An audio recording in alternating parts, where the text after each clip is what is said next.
The Marksman, the brand new Liam Neeson action movie, which he's saying this is going to be the last one. Which I'm at the point of saying I'll believe when I see it. Because, remember that film Non-Stop that he did? Which was essentially Die Hard on a plane? He said that about that one, but, and he kept on doing them. So we'll see if he keeps us to his word. But anyway, but if this is his last action movie, it's not a bad one to go out with. Because what you have here is a really well done film that is driven by a relationship between his character Jim and this boy named Miguel. And the thing is, this movie has a very simple plot. This kid's getting chased by the cartel, and Jim needs to go on a road trip to bring a girl to point A to point B while the cartel is chasing them down. It's a very simple plot. It's a very simple plot.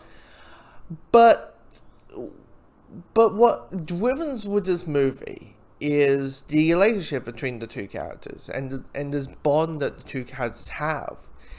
And, it comes down to, Jim being this, rusty old man who's down his luck, and, life is just giving him the shits like, oh, the bank's trying to take his house away, his wife's dead, this is happening, and this happens, and this happens, and this happens. And, of course, he does the whole, like, I serve my country, and this is how you guys are paying me kind of stuff. And then he slowly bonds with Miguel, and he becomes of lesser of that person he was at the beginning. And it's you kind of feel that bond. You feel that a relationship growing, that friendship that the two characters have. Now, with the cartel, the villains are very cartoonish. They are not that well they're not that well written out. Essentially they're there of moving the character forwards, moving the plot forward. They're not that well put together, and they try to give them a little bit of depth, just a little bit of depth, but it just did not click. It just did not work. And it's basically every time they enter on screen, they're like, okay, so they're going to try to find some information to find Jim. And to do it, they're going to essentially kill the person and find that information. That's essentially what it was. And I was like, this is just a repeat of the last thing we've seen them of. So on the same episode, the villains ain't the fantastic. But when you have 20% of it, that being 20% of the movie, and then you got this other 80% of a kind of like a father-son relationship road trip, kind of like Logan in a way, to give you a comparison a little bit like Logan. You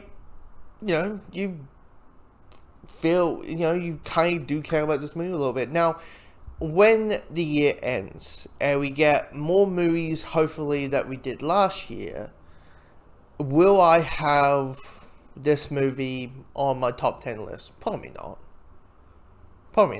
realistically. But it's good, it's fine. It's probably, if it's on VOD in the States, I believe, you go, rent it. If you are if you're next to a cinema, go and watch it. It's actually not a bad little film. And the action, when it hits, it's one of those films where, like, there's action sequence in the beginning and most of it's at the end, and when that happens, it's really well put together.